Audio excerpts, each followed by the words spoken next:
에스겔서 11장 19절에서 20절입니다. 하나님 말씀 에스겔서 11장 19절에서 20절입니다. 내가 그들에게 한 마음을 주고 그 속에 새 영을 주며 그 몸에서 돌 같은 마음을 제거하고 살처럼 부드러운 마음을 주어 내 율례를 따르며 내 규례를 지켜 행하게 하리니 그들은 내 백성이 되고 나는 그들의 하나님이 되리라. 아멘. 말씀 제목은 하나님 마음을 부음받으라 두 번째 시간입니다. 하나님의 마음을 부음받으라라는 말씀의 두 번째 시간입니다. 우리가 여기서 그 한 마음을 주고에 좀 집중해야 되는 게, 이 마음은 일치된 마음 혹은 나누어지지 않는 마음을 말합니다. 다시 말하면 하나로 뭉쳐진 마음, 그 마음을 어떻게 한다고요? 하나님께서 주신다는 거예요.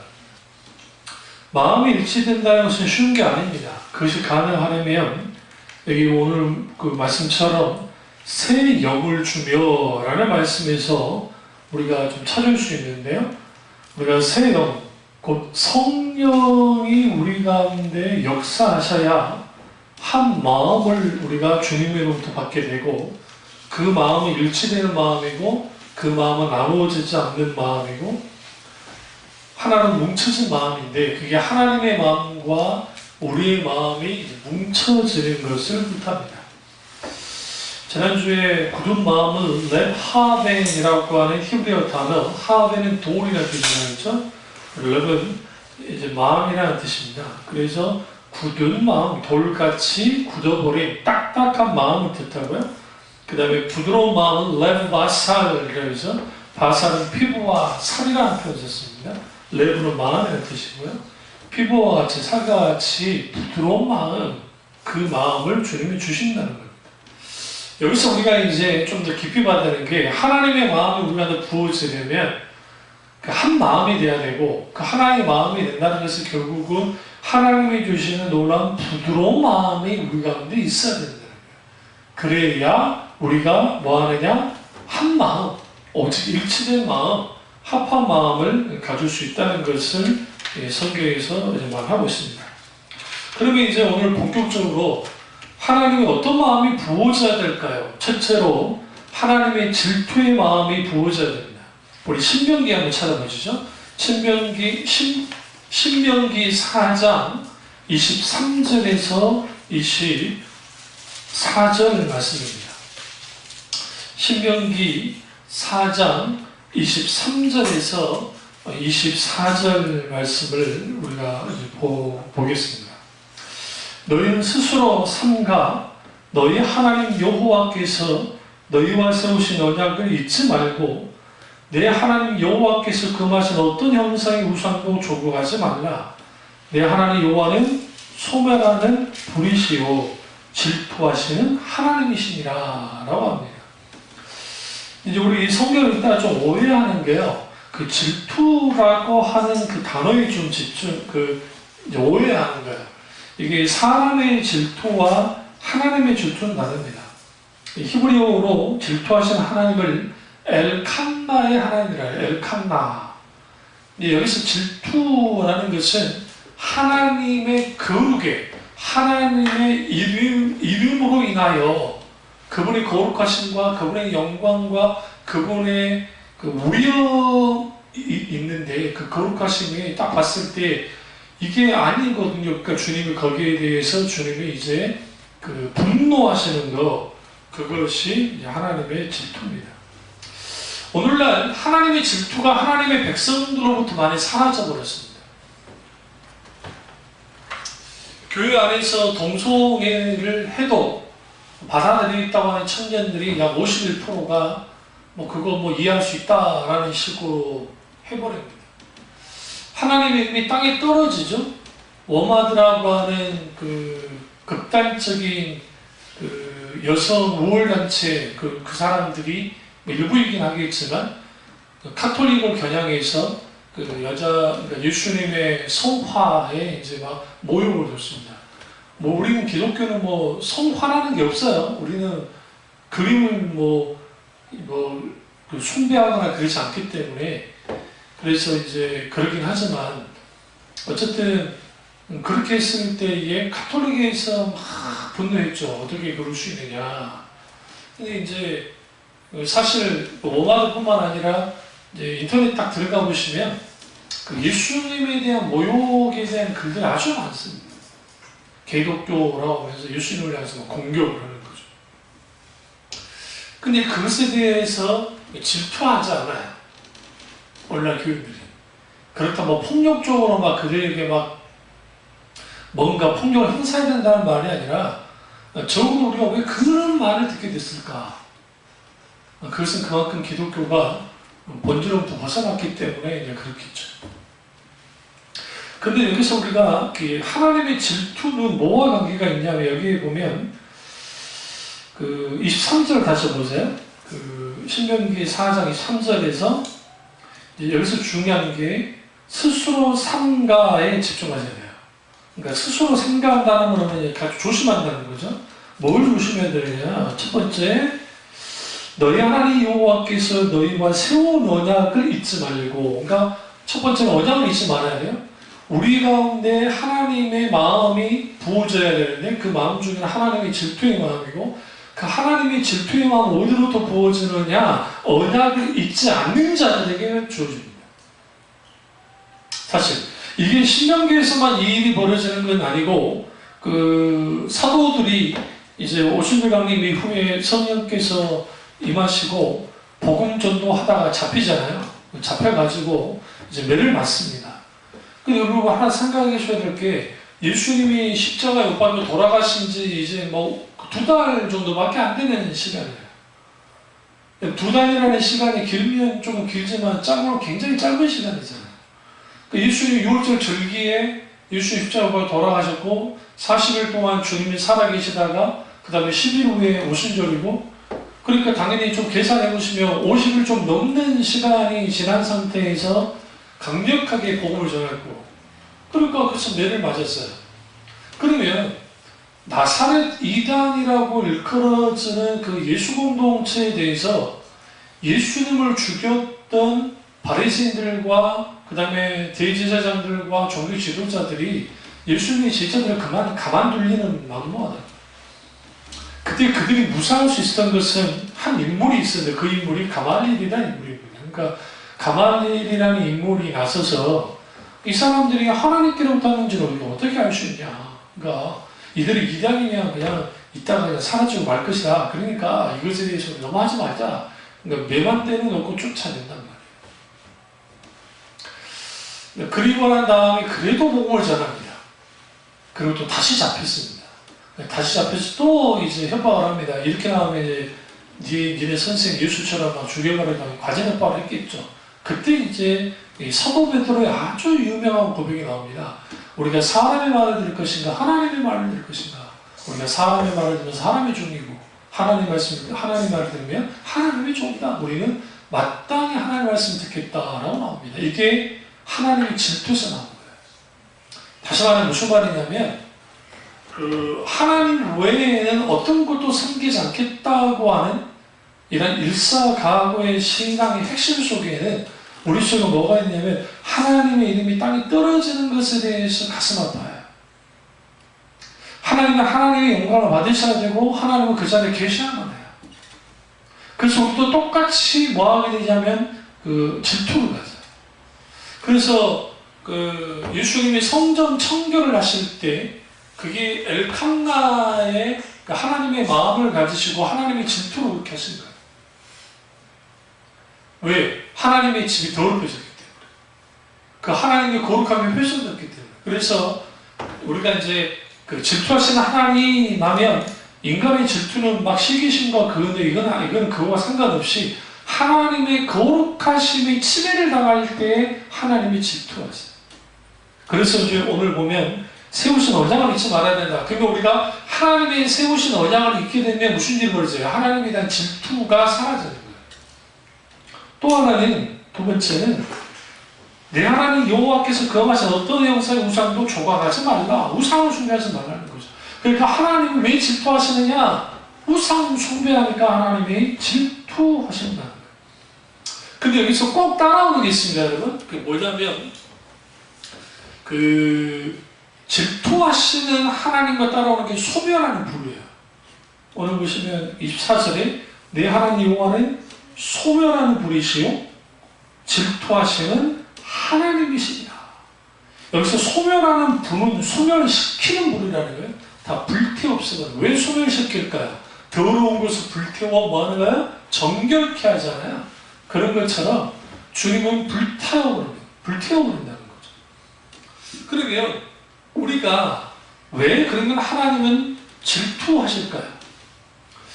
질투라는 단어는 인간에게는 부정적으로 쓰이지만 하나님께는 긍정적 의미를 갖고 있다는 거예요.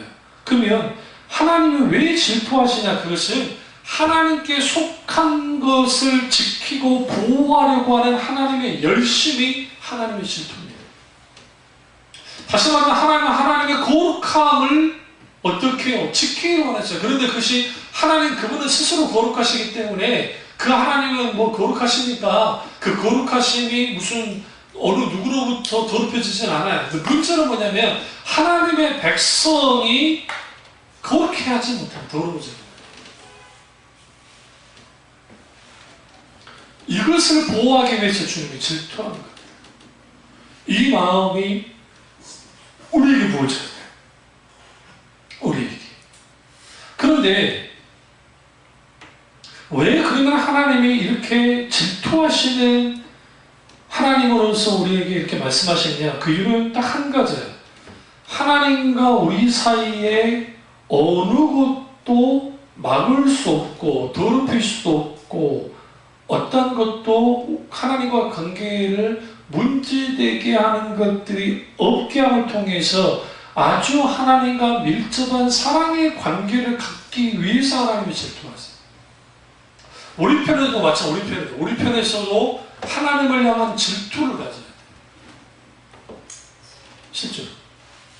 그러니까 다윗이 이제 세상 말로 하면 성공을 하잖아요. 이제 왕이 돼가지고 그 어려운 블레셋과의 싸움을 이겨요. 그 당시, 그러니까 이제 여러분 그 역사 잘 모르시는 거 그러는데 다윗이 왕이 됐을 때에 그 블레셋이라고 하는 나라가 가나안 땅 전체에 아주 강력한 나라였어요. 그러니까 어느 정도 강력했냐면 그 이집트가 강하잖아요. 근데 이집트가 강한데 강한 이집트가 감히 저기 가나안 땅, 그러니까 지금 이스라엘이 그 땅을 갖다 이렇게 막 침범에 들어오지 못할 정도였고 또 위에 뭐 그들의 위치가 이제 그 밑에 쪽에 그 이집트와 있으니까 그러는데 그런 나라였단 말이에요. 근데 그런 나라와 싸워서 이겼어요. 근데 그걸로만 끝나진 않고 주위에는 암몬, 모압, 기타 등등 그런 나라들을 하나씩 막 끊는 거예요. 그러니까 세상 말로 하면 아주 승승장구하고 아주 이제 그 돈을 많이 번 거예요. 그러니까 성공한 거예요. 오늘날 딱 보니까 자기는 이제 여부족이 살았던 그 예루살렘, 지금의 예루살렘, 거기를 정복을 하고 다윗 성이라는 것을 이제 지었습니다. 성을 거기다 지었는데 딱 보니까 하나님의 그 법궤와 모든 것들은 성곽에 있는 거예요.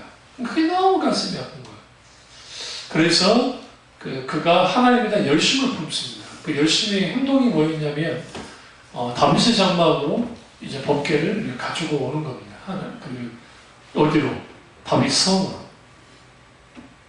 가지고 와서 이제 하나님 이제 성전을 짓고 싶었지만 하나님 허락하지 않으니까 거기다가 다윗의 장막을 짓고 했는데 우리가 실로에 있었던 그 성막과 다윗의 장막의 차이는 뭐냐면 실로에 있었던 그 성막은 혹은 장막은 말 그대로 제사의 용도로서 계속 그렇게 사용됐어요. 그런데 다윗이 이제 다윗 장막으로 그 하나님의 법궤와 모든 하나님의 성물들을 다 갖고 들어오거든요.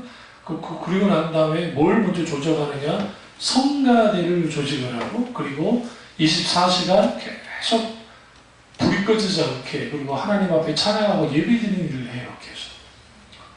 그러니까 하나님의 거룩함을 계속 드러내는 거예요. 그게 뭐냐? 그게 다윗이란 말이에요. 그러니까 하나님의 그런 일들을 그러니까 다윗이 왜 했느냐? 하나님에 대한 질투를 갖는 거야. 왜 그러느냐? 다윗은 눈에 보기에 하나님은 만군의 하나님이시고 크고 높으신 하나님인데 이방 신들보다 더 못한 대우를 받고 있는 것처럼 보였어요. 그가 전국 전쟁을 하면서 모함에 있는 신들, 암몬에 있는 신들, 블레셋에 있는 다곤 신이든 다 봤을 거잖아요.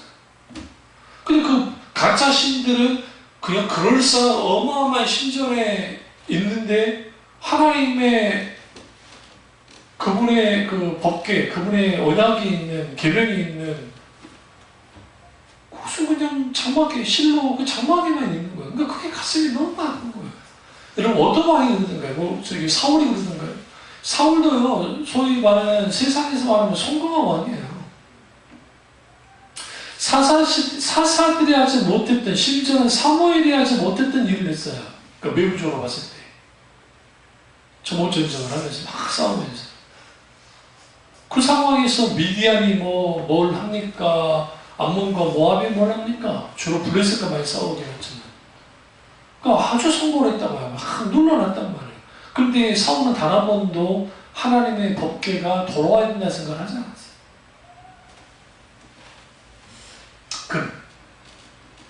알았는데도 안 했어요. 여러분 사무엘 이후에 사무엘은 당연히 사사였고 있기 때문에 그 법궤가 실로에 있는 건 당연한 거예요.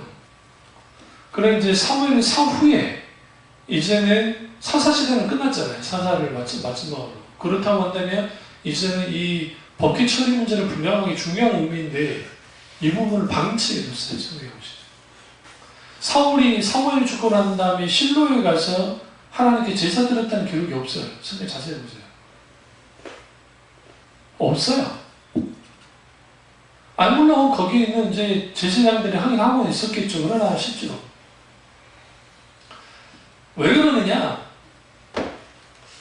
우리가 하나님의 질투의 마음이 부어져야, 그러니까 하나님의 질투에 뭐가 연계있냐면 하나님의 거룩에 대한 열심과 관계가 있는데 그 신앙의 열심은 하나님을 향한 질투에서 나와요.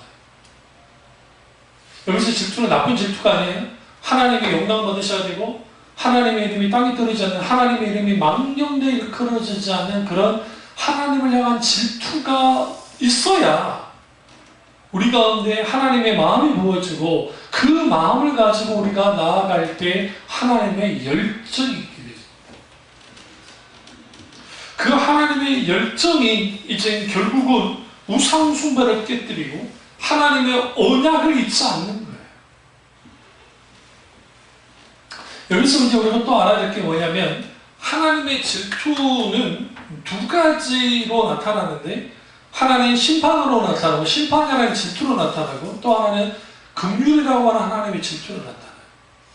그러니까 하나님이 질투하실 때 하나님이 하나님의 자녀를 매를 때리실 때 그가 믿기 때문에 되는 게 아니에요.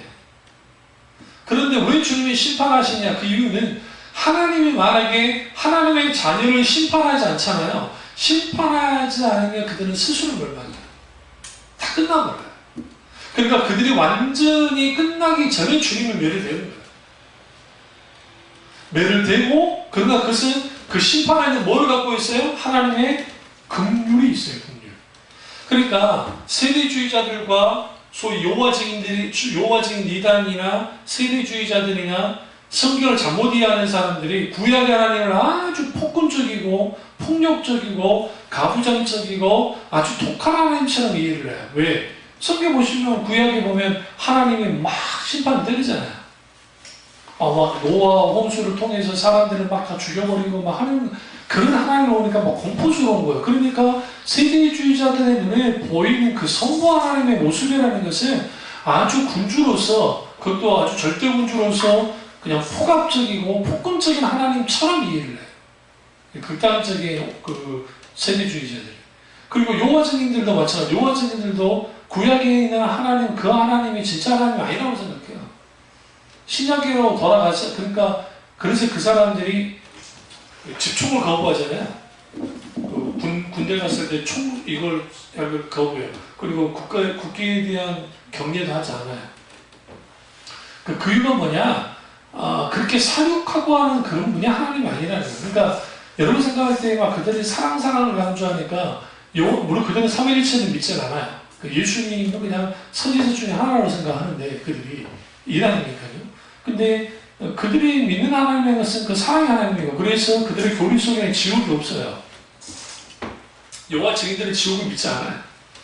그러니까 이제 그 천국 가는데 이게 이제 영혼 그러니까 불멸설이 있고 소멸설이 있는데 이 사람들은 영혼이 소멸된다고 생각해요. 그러니까 천국 간 사람들만 영혼토로 있는 것이고 나머지는 그냥 소멸이 없어지는 거예요. 오늘 우리 교회 좀 가판됐다 여호와 증인 연한데 여호와 증인 연한지 아니면 누가 받은 걸 거기다 집어 이런 것 같긴 한데 그러니까 그 어리석은 일들을 근데 그들이 뭘 이해하지 못하냐면 그 하나님의 질투를 이해하지 못해요. 그 왜 엘칸나의 하나님의 질투를 왜 이해하지 못하냐면 하나님은 하나님의 질투를 통해서 하나님의 고력을 회복시키고 하나님의 자녀를 회복시켜요. 돌이키게 만들어요. 그래서 주님이 이사야를 통해서 마찬가지 인생 채찍과 막대기로 하나님의 자녀를 때린다, 징치한다. 그래서 신약에도 뭐라 합니까? 너희가 만약 하나님께로부터 징계당하지 않으면 뭐요? 사생자라는 표현을 써요. 사생자이요 너희는 버리운 자니라 라는 표현을 쓰죠. 그 이유가 뭐냐면 진짜 친부는 매를 때려요. 매를 때려서라도 뭐예요? 고치려고 해요. 요즘 인본주의자들이 그 매 때리는 문제에 대해서 막 물론 감정적으로 때리면 안 되겠죠. 그리고 그건 옳은 거라 생각지 않긴 하지만 그럼에도 불구하고 무조건 매를 대는 것이 나쁜 것이다 하는 식으로 막 가르치거든요. 그 야동 심리학이나 막 그럴 때 그러면 성경이 이렇게 가르치잖아요. 그 너희 매를 애들에게 아끼지 말라. 그러니까 감정적으로 매를 때리라는 게 아니야. 고대 시인이니까 그럴 수도 있고 원래는 말로 해도 되겠지만 그럼에도 불구하고 뭐가 필요하냐면 자녀가 진짜 귀하다 하면 적어도 성경의 정신에 의해서도 그렇고 오냐 하면서 키우면 안 된다는 거예요. 오냐 하면서. 쉽죠? 근데 우리는 하나님 어떤 하나님이 원해요? 우리를 매를 때리지 않고 그냥 오냐 해주시길 원해요. 그러면 아주 버릇없는 애들이 되죠. 그러니까 버릇없는 신자가 되는 거예요. 그게 목사가 되어지면 자기가 좀 은사 나타나고 교회 좀 크다고 목에 기부스를 주고 그런 척 하나님께 대하여서 아주 거만하게 봅니다. 그러니까 어느 날은 예수가 했다 막 그러거든요. 그러니까 학문적으로는 예수라는 게 그러니까 미국식 사고방식, 서양식 사고방식에는 예수라는 단어는 그 자체로서 존칭이 아닌 존칭이에요. 그러나 이제 우리는 예수님 그러는 거죠. 그래. 이제 물론 학문적인 글에는 예수님의 표현을 쓰지 않느냐. 예수가 이제 이렇게 했다 그런 식으로 학문적으로 쓰긴 하지만 이제 그렇죠. 또 하나님이 심판과 하나님의 긍휼을 가지고 그럼 왜 하나님의 긍휼을 베푸시느냐? 그 누구에게 베푸시느냐? 남은 자예요. 남은 자를 위한 은혜. 하나님은 매를 때려요. 그리고 남은 자를 향해서 끝없는 은혜를 주세요. 그래서 여러분이 그걸 좀 잘 이해하시려면 이사야 1장부터 그 40장까지 쭉 읽어보시면 38장까지, 구절 40장까지는 아니고요. 38장까지 보면 계속 막 하나님이 막 깨부시고 니를 이렇게 심판하고 어떻게 한다 하다가 이제 39장부터 조금 분위기가 바뀌기 시작하면 40장 딱 들어가 완전 분위기가 바뀌어요.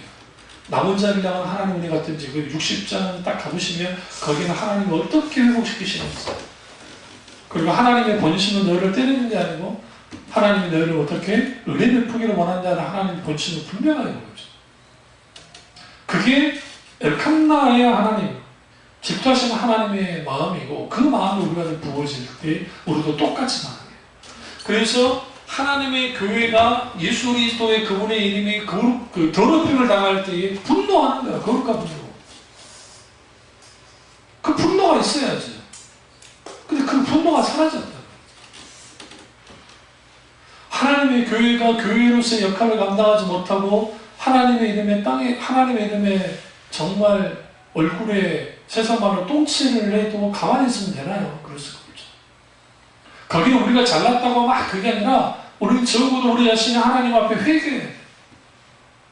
그게 개교로서 우리 교회 일이 아니다 할지라도 그것이 한국 교회 일이라고 한다면 우리의 허물로 이해하고 우리는 기도하면서 통해 사모하면서 하나님 앞에 나아가야죠. 그게 뭐냐? 하나님의 마음 중에 있는 엘칸나의 신앙이에요. 그런데 여기서 중요한 게 엘칸나의 마음이 사라지면 신앙에 무슨 일이 벌어지냐면 신앙의 혼합주의에 빠져요. 그러니까 왜 그러냐면 이제 다 문제가 없는 거예요. 그래서 이제 자칭 집사인데 예전에 막 분강사 목사님들 그 말을 하셨잖아요.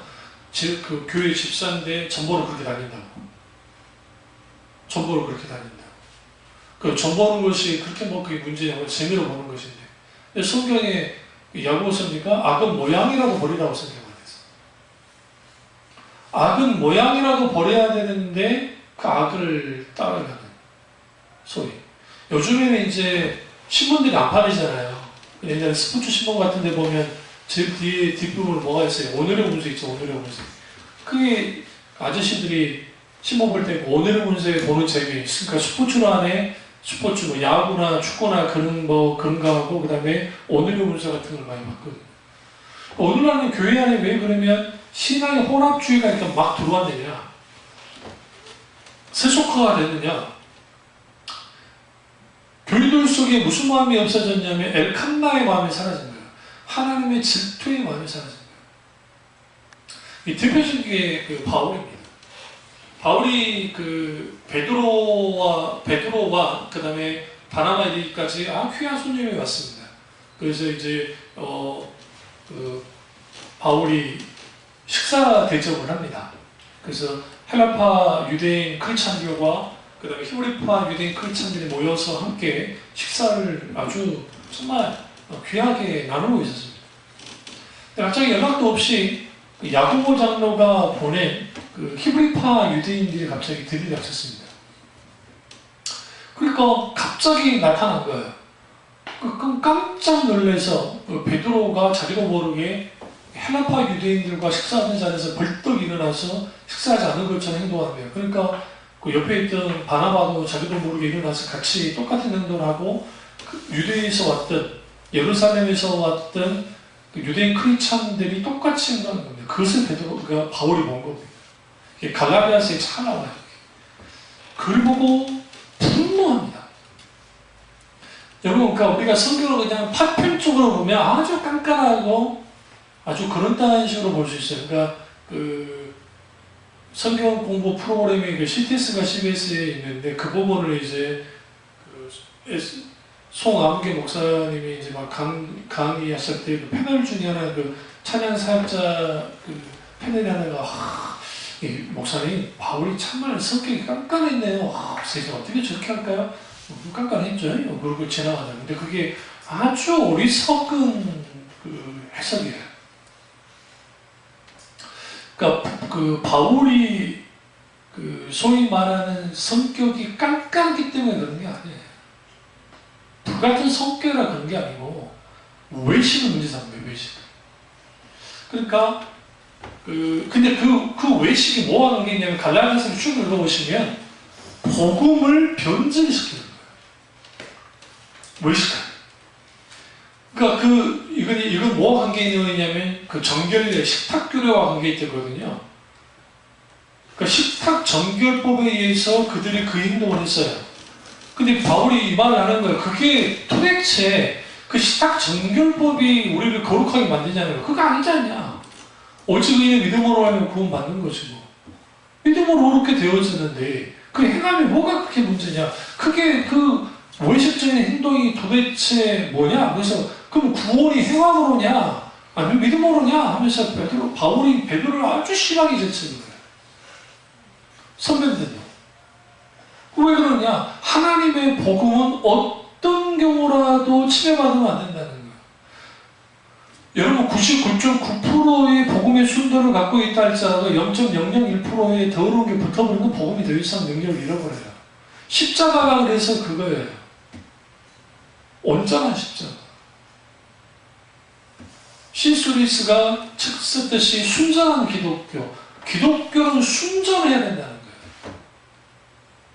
예수님께 기름을 부었던 그 나도 향유를 부었던 그 여인에게 할 때 뭐라고 표현해주는가?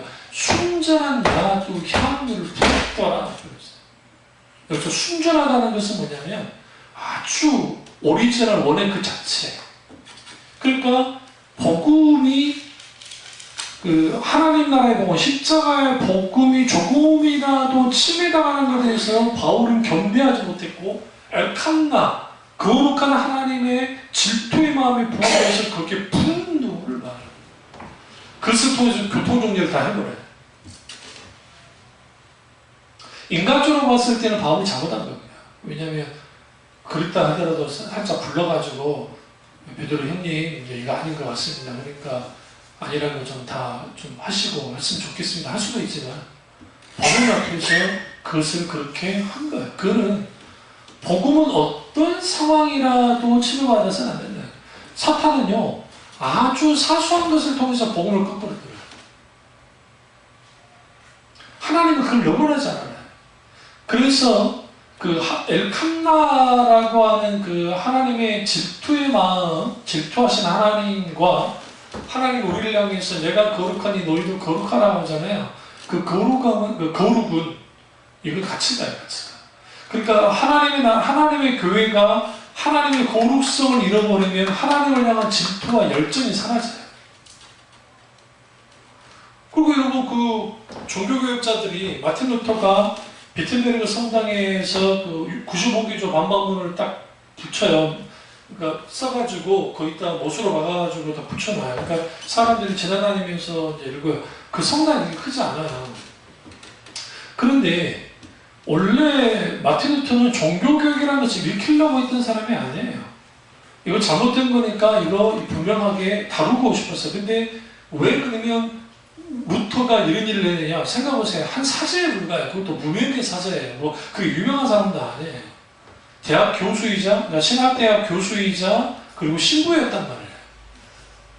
근데 성경을 쭉 읽다 보니까 그분이 이제 원어 성경을 읽었으니까 원어 성경을 쭉 읽다 보니까 이게 지금 그 당시 카톨릭이 이제는 완전히 세속화되어지고 미신화되어지고 이렇게 되어졌으니까 이거 아니라는 거죠, 이게.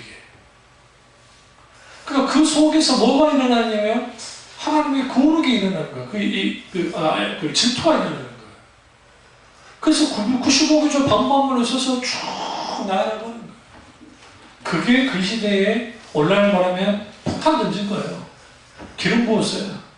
그 더 기름 부은 건 뭐였느냐? 교황이 이제는 그 부분을 문제 삼아서 이단으로 정죄하기 위해서 이제 불러들인 거예요. 철회하면 용서해주고 철회하지 않으면 용서하지 않겠다라는 것을 합니다. 그래도 안 물러나요. 그러니까 이제 그 보름스베이로 이제 불러들여요.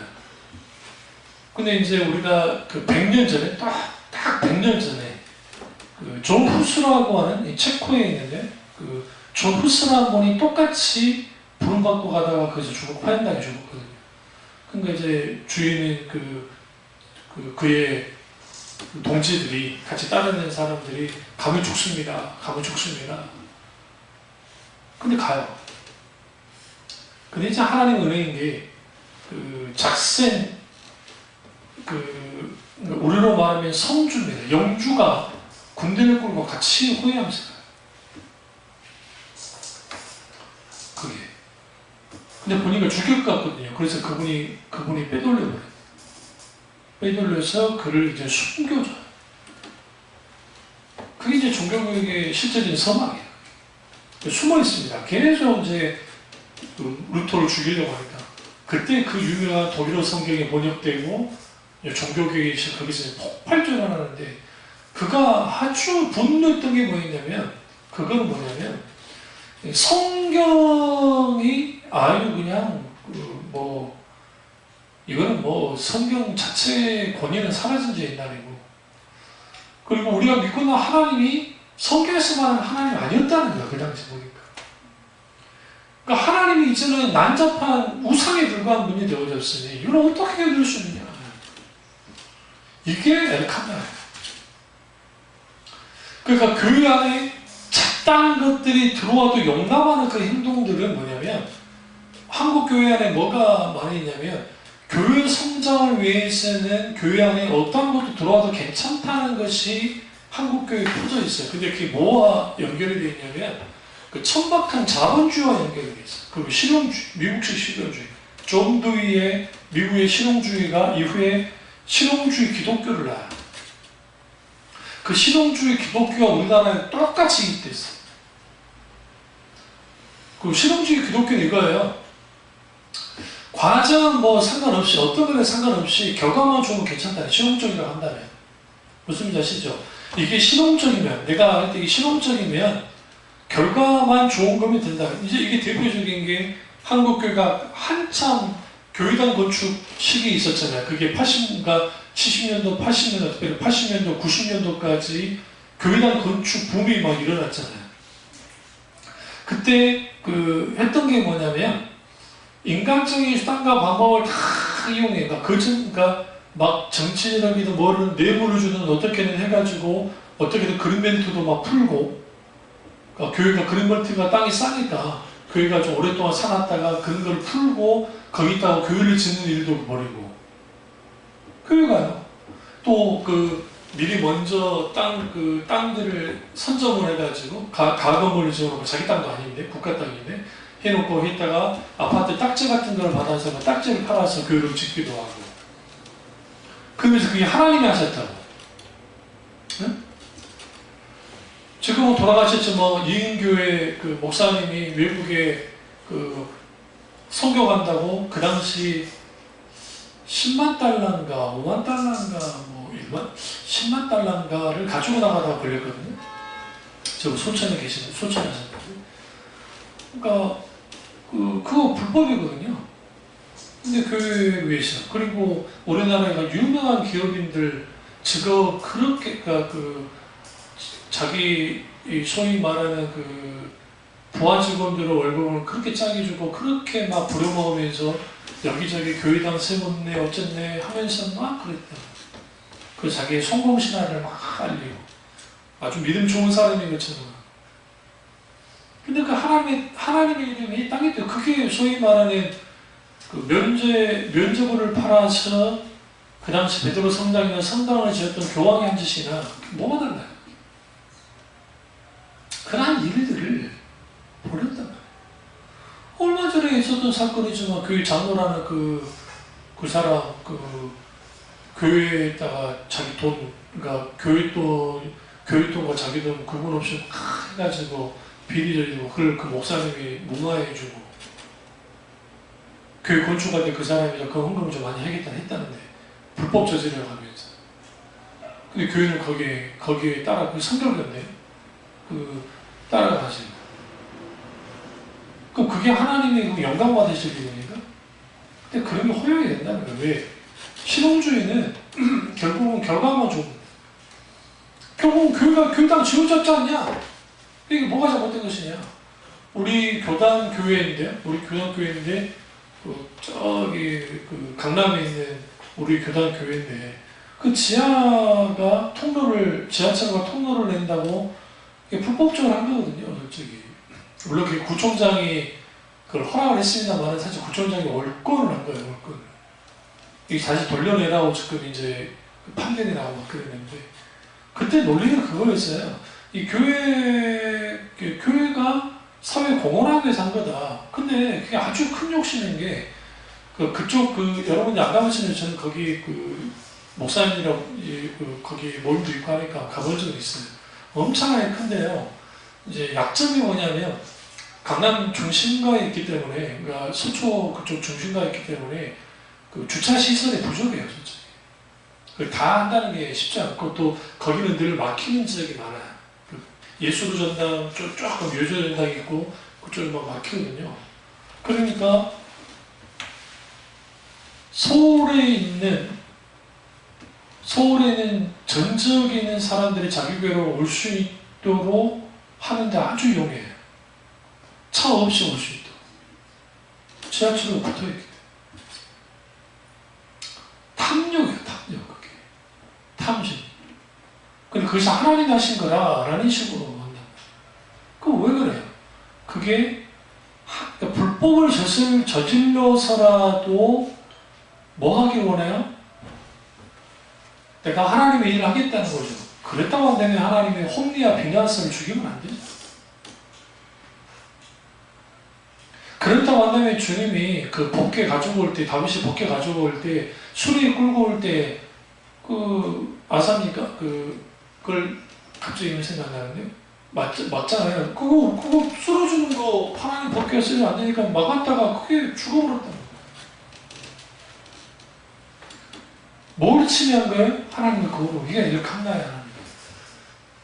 그러니까 오늘날의 기독교가 뭘 잃어버렸냐면 하나님의 거룩을 잃어버리니까. 그러니까 하나님의 거룩보다는 뭐가 더 소중하냐면 더 많이 가지고 더 높이 올라가고 더 크게 지어주고 하는 거. 그게 더 중요한 거예요. 하나님의 거룩보다. 그러니까 하나님이 원하는 것은 거룩한 거예요.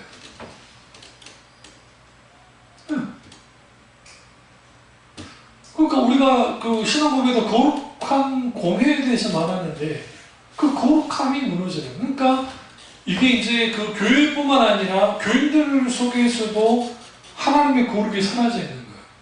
거룩에 대한 열망이. 그러니까 적당히 은혜라고 하는, 이게 은혜가 아닌데 적당한 은혜 아닌 은혜라는 것을 가지고 이게 사탕반응하면서 하나님의 거룩을 침해합니다. 하나님에 대한 질투, 열정이 없어져요. 교회마다. 그러니까 빗장이 풀리는 거예요. 빗장이 풀리다 보니까 이제 무슨 일이 벌어지냐면 능력이 사라져요. 과거 요목사가 했던 것이 구별의 성벽과 분별의 성벽과 능력의 성벽이 왜 무너지는 것이냐. 결국 무너지는 이유는 신앙의 본질에서 떠났기 때문에 무너지는데, 신앙의 본질에서 떠나면 가장 먼저 교회에서 사라지는 게 뭐냐? 하나님의 자녀이 사라지는 게 뭐냐? 그게 카도시, 거룩이에요. 거룩이 사라지는 거예요. 그러니까 그 바리새인들은 예수님 당시에 바리새인들도 거룩한 삶을 살기를 원했어요. 그래서 거룩한 채 했어요. 의로운 채 했단 말이에요. 그래서 뭐 금식도 하고 막 11조는 당연히 잘 드리고 막 금식 기도하고 기도 열심히 하고 성경도 읽고 그거 했단 말이에요. 근데 예수님이 그들을 향해서 그 회칠한 무덤이라고 말씀하시고 아주 주님이 막 질타하셨거든요. 그 이유는 뭐냐면 그들이 근본적으로 그렇게 했던 것은 자기 의와 자기 공덕을 드러내기 위함이었어요. 하나님의 의가 아니라, 하나님의 은혜가 아니라. 당연히 그것이 뭘 침해했느냐? 하나님의 거룩을 침해한 거예요.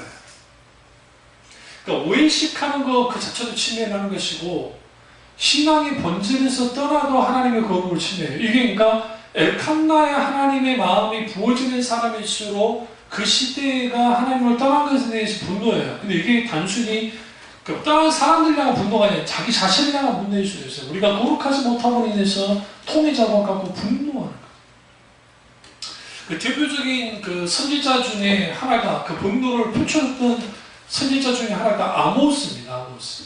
그러니까 아모스가 그 시대의 하나님의 백성이 하나님을 떠나서 할 때, 그게 왕부터 시작해서 위전 그 정치인들과 종교 지도자들이 다 침묵하고 있는데, 그 타락한 하나님을 향한 신앙의 타락뿐만 아니라 사회적인 타락에 대해서 침묵하고 있는 걸 향해서 아모스가 아주 직격탄을 내요. 그때 그가 그렇게 강력한 분노를 했던 게 뭐냐면 그게 엘칸나예요. 하나님이 이 엘칸나의 마음이 부어질 때 이 마음을 가지고 뭐 하느냐? 그 시대에 대해서 아주 정말 무서울 정도로 뭐 하는 거예요? 이제 비판하고 그리고 회개를 촉구하고 돌이키려고 하는 거죠. 누구에게 먼저 이게? 엘칸나의 마음을 갖는 사람, 하나님의 질투가 있는 사람. 그런데 그것이 가능하려면 하나님의 거룩이 있어야 돼요. 근데 오늘날은 신앙의 혼합주의가 들어와서요. 그게 그 기복주의가 돼서, 그래서 어느 날인가 외국에서는 카톨릭 빼놓고는 성전 건축이라는 표현을 쓰지는 않는데 우리나라만 유독 성전 건축이라는 표현을 썼어요.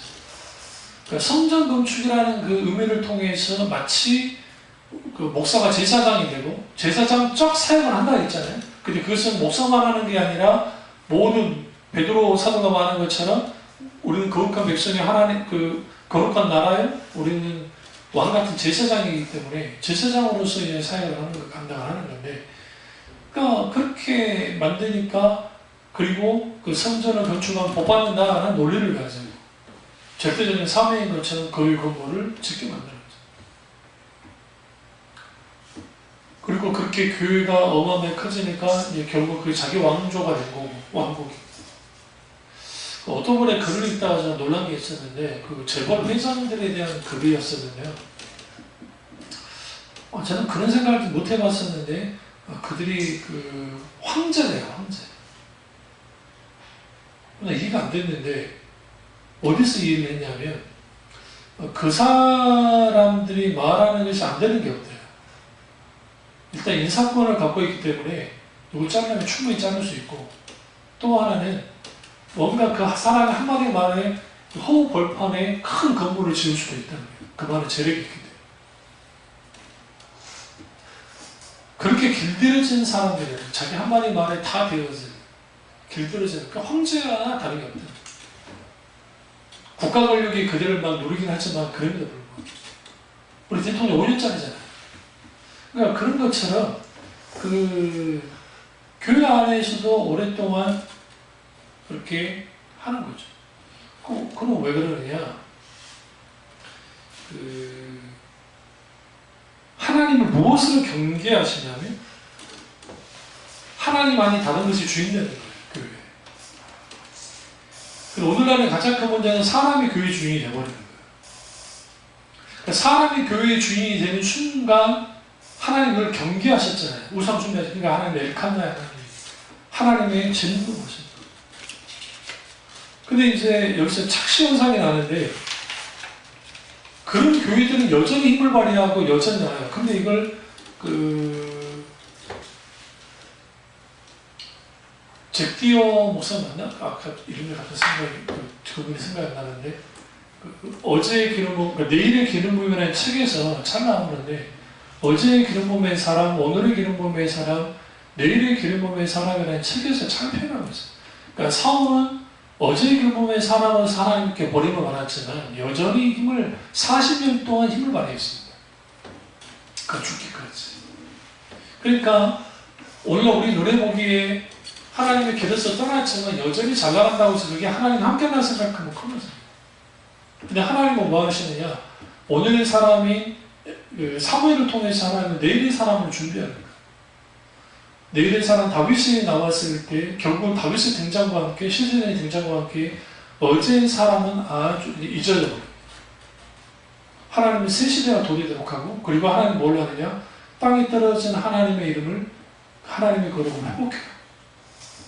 다윗이 왕이 되고 난 다음에 가장 먼저 한 게 뭐예요? 예배가 회복돼요. 제사가 회복돼요. 그게 놀라운 일이에요. 다윗이 왕으로 있을 때 우상 숭배했다는 기록이 있어요? 없어요? 없어요. 성경 보세요. 그들이 우상을 섬겼다는 기록이 없어요. 오히려 솔로몬 이후에 우상을 섬겨요. 그러니까 솔로몬이 우상을 들어오는데 일조를 했지 다윗 때는 그런 일들 불가능했어요. 다윗을 용납하지 않았어요. 그런 일을 저지른 자들 과한 없이 다 죽일 그런 질투를 갖고 있다는 걸 사람들이 알고 있었기 때문에 감히 그럴 수 없었다. 그래서 우리가 엘칸나의 하나님 마음이 부어져야 되고 두 번째는 하나님의 사랑의 마음이 부어져야 됩니다. 하나님의 사랑이 우리가 부어지면 하나님의 모든 충만한 것으로 채워지게 되어 있어요. 그러니까 하나님의 사랑이 우리 마음을 열기 시작할 때 비로소 성령과 진리로 하나님을 예배할 수 있습니다. 그리고 하나님의 사랑이 우리 마음을 계속적으로 부어지기 시작할 때 하나님의 성품의 충만함과 부요함을 누릴 수 있어요. 이게 아주 중요해요. 그러니까 우리가 하나님의 질투의 마음이 부어져야 된다 할 때는 우리가 생각할 때 왜 그 질투를 하게 되느냐? 하나님에 대한 사랑이 그만큼 크고 깊기 때문에 그러는 거예요. 우리가 하나님에 대한 사랑이 깊고 그렇게 크지 않으면 하나님의 이름이 땅에 떨어진 것을 질투하지 않아요. 분노하지 않는단 말이에요. 그러니까 오늘날 우리가 자기 교회의 이익만 되면 뭐 어떤 일이 있어도 하나님에 대하여 질투하지 않아요. 질투하지 않아요. 아주 무서운 거죠. 로마서 5장 5절에 보면 소망이 우리를 부끄럽게 하지 아니하면 우리에게 주신 성령으로 말미암아 하나님의 사랑이 우리 마음에 부으신 바람이니 하나님의 사랑이 우리 마음에 부어져요. 어떻게? 성령을 통해서 하나님의 사랑이 우리 마음에 부어져요. 그래서 우리 뭐 해야 돼요? 하나님 마음에 부어달라 기도해야 돼요. 성경은 엘카나의 하나님, 질투하신 하나님 마음에 부어달라 기도해야 되고 사랑의 마음이 부어달게 해달라고 기도해야 돼요. 여기서 이제 좀 중요한 게 있는데 그게 뭐냐면 우리 마음 속에 하나님보다 더 사랑하는 게 있다면 그것이 뭐예요? 우상이에요. 하나님의 사랑은 그 크기를 측량할 수 없습니다. 왜? 하나님 급이 너무나 크시기 때문에. 그러나 그 크신 하나님보다도 더 사랑하는 게 있다고 한다면 그것이 우리에게 우상이 되어지고 그 우상이 되어짐을 통해서 뭐 하느냐? 이제는 더 이상 하나님의 마음이 없게 돼. 그러니까 돌같이 딱딱한 마음이 되는 거예요. 우리가 조심해야 될 게 자녀를 내가 너무너무 사랑한다는 말이죠. 그러나 그 자녀가 자녀를 하나님에 대해서 하나님 그게 우상숭배예요. 나 자신을 하나님보다 더 사랑하는 것도 우상숭배이고 내 부모를 당연한 거야. 근데 오늘날 우리가 신앙생활하면 삶을 살면서 하나님보다 사랑하는 게 너무 많다. 여기에서 뭐가 나눠져요? 마음이 나눠지는 거예요. 그랬죠. 우리가 순전한 마음, 그 하나의 마음, 그 한 마음을 주셨다 할 때 그것은 일치된 마음이라 했잖아요. 근데 마음이 나누어짐을 통해서 사람들은 뭐 하기 시작하냐면 하나님과 나의 마음을 나누게 된 뭔가 사이에서 우리는 계속 계산하고 줄다리게 해요. 어쩔 때는 하나님께 붙었다가 어쩔 때는 세상이든 다른 데서 붙는다. 그러니까 이런 일들을 계속 결차하는 거예요. 이 일들을 누가 했느냐? 구약시대에 신약시대에 사람들이 그렇게 했어요. 우상숭배할 때. 그러니까 신약에는 구약처럼 눈에 보이는 우상숭배를 하진 않아요. 그러죠? 그러나 보이지 않는 우상숭배는 했다고. 그 대표적인 게 물신입니다. 물질을 하나님과 겸하여 섬겼어요. 그러니까 하나님과 겸하여 섬기는 일이 벌어져요. 뭐가 부어지자면 하나님을 사랑하는 그 마음이 우리 가운데 부어지지 않으면 하나님 아닌 다른 것을 더 사랑하게 돼 있어요. 우리 영혼이 하나님 사랑 안에 온전히 거할 때 하늘의 은혜로 충만하게 되고 하나님의 생명으로 풍성하게 되고 하나님과의 깊은 교제를 나눌 뿐만 아니라 하나님의 의로 충만하게 되죠. 이 부분을 사도 바울이 하나님의 사랑이 우리 가운데 부음받는다 했잖아요. 그랬을 때 세 단계로 소개를 했는데요. 시간이 많이 갔는데 조금 그래도 좀 보겠습니다. 로마서 5장 한번 볼까요? 로마서 5장 6절을 보시면 여기 딱 보시면 소망이 우리를 부끄럽게 하지 아니함은 우리에게 주신 성령을 말미암아 우리의 사랑이 우리 마음에 분바됨이 하면서 6절을 딱 보시면 우리가 아직 연약할 때라는 거예요. 그러니까 하나님의 사랑이 어떻게 부어지느냐? 첫째, 우리 연약할 때 하나님의 사랑이 부어집니다. 그러니까 우리가 연약할수록 하나님의 사랑이 부어져야 되고요. 8절에 가보세요. 우리가 아직 죄인 되었을 때, 그럼 언제 하나님의 사랑이 부어져요? 우리가 아직 죄인 되었을 때 하나님의 사랑이 부어집니다. 또 하나 우리가 언제 하나님의 사랑이 부어지느냐? 10절 보세요. 곧 우리가 원수 되었을 때, 그러니까 우리가 원수 되었을 때 하나님의 사랑이 부어받았다는 거예요. 그러니까 사도 바울이 하나님의 사랑이 우리에게 부어졌다. 그런데 그냥 부어진 게 아니라는 거예요. 어떻게? 그러니까 6절부터 10절, 11절 쭉 하면서 뭐라고 하느냐? 그럼 그 부어질 때는 우리가 연약할 때 하나님의 사랑이 부어졌고, 우리가 죄인 되었을 때 확정된 사랑이 부어졌고, 우리가 원수 되어졌을 때 화목해 되어지는 하나님의 사랑, 구원의 사랑이 부어졌다는 거예요. 그 사랑이 우리 가운데 있어야 뭐 하는 겁니까?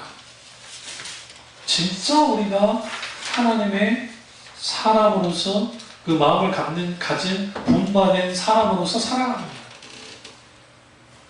그러면 거기에 뭐가 있게 되느냐? 크고도 넓은 마음을 갖게 되고, 주님을 향해서 부드러워지기 때문에 주님을 향해서는 아주 민감하게 부드럽게 반응합니다. 그러나 세상에 대해서는 아주 둔탁하게 둔해지는 거예요. 세상에 대해서.